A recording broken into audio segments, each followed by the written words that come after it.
le site de la grande ferme, ça a été nécessairement le garde-manger du séminaire de Québec. Et ça a été nécessairement une des plus grandes fermes agricoles au Canada pendant plusieurs années. Donc, je voulais que Jean-Robert saisisse l'importance du lieu, saisisse l'importance aussi des vestiges qui sont disparus.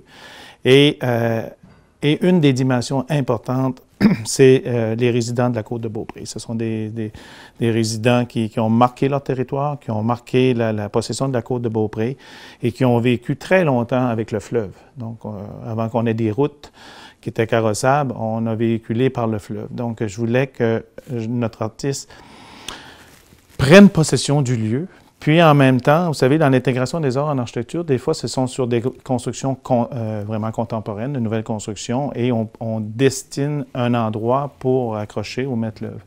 Et dans le cas de la grande ferme, et dans le cas de ma démarche personnelle, quand il y a l'intégration des arts, je ne veux pas induire notre artiste dans une direction. On a un site qui est merveilleux.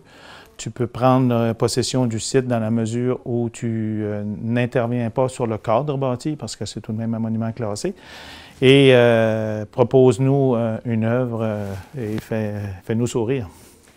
Pour la grande ferme, j'ai fabriqué une colonne en acier corten d'à peu près 8 pieds de haut.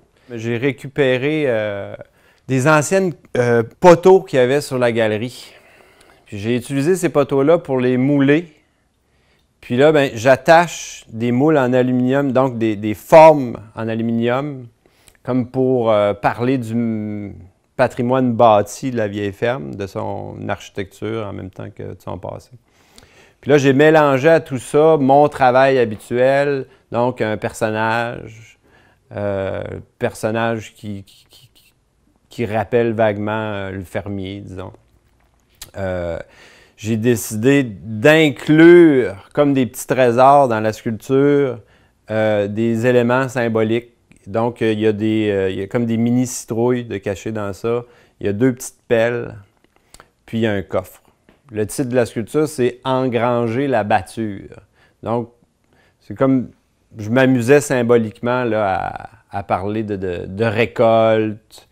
Je m'amuse symboliquement aussi à parler de la tête de mule que ça prend pour abattre tout ce travail-là depuis toujours. Là. Avec mon personnage, j'y ai mis une tête de mule à mon fermier.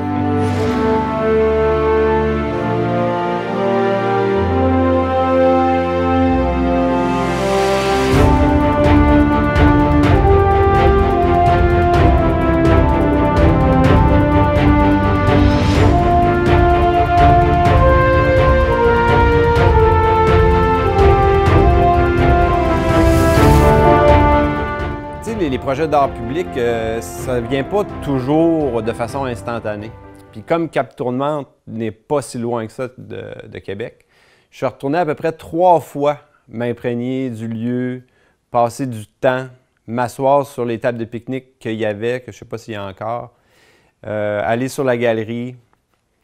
Puis à un moment donné, ben c'est ça, c'est apparu comme l'utiliser. Comment faire pour parler de patrimoine, puis de transmission, puis du passé. C'est super inspirant parce qu'on arrive avec plein de paramètres, on arrive avec plein de contraintes. Puis là, ben ces choses-là ne sont pas prévues. Puis donc, s'il n'y avait pas le projet de la grande ferme, j'aurais pas fabriqué ces colonnes-là. J'aurais pas fabriqué ce personnage-là. Puis ces éléments-là, ben, ils viennent tout de suite contaminer mon travail qui n'est pas nécessairement à Cap-Tourmente. Puis là, ben, ça change quelque chose au parcours de l'artiste. Donc, cette rencontre-là avec l'architecte, cette rencontre-là avec ce projet-là, avec cette grande ferme-là, ben, vient changer quelque chose à mon histoire aussi, puis à tous les autres projets que je suis en train de faire en ce moment-là.